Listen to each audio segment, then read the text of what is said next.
அண்ணன் டிடிவி அவர்களோடு இணைந்து ஒரு கூட்டணியை எல்லோரும் சேர்ந்து ஏற்படுத்தி இருக்கின்றோம். ஏன்னா 2019 திராவிட முன்னேற்ற கழகமும் அதிமுகவினுடைய தலைவர்களும் செட்டிங் போட்டாங்க தமிழ்நாட்டில். அதனால்தான் எந்த இடத்திலும் கூட வெற்றி பெறுவதற்கு இங்க வாய்ப்பே இல்லை. 2021 நமக்கு தெரியும், அண்ணன் டிடிவி தினகரன் அவர்கள் அந்த கூட்டணியில் இருந்திருந்தால் இன்னைக்கு முதலமைச்சர் ஸ்டாலினாக இருந்திருக்க மாட்டார் என்று நமக்கு தெரியும்.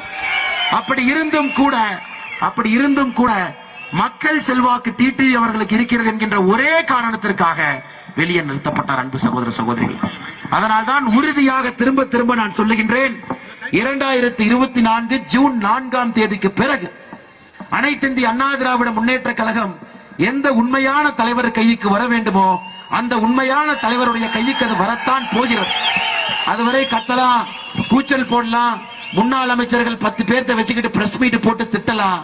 ஆனா தொண்டர்கள் தெளிவாக இருக்கின்றார்கள்.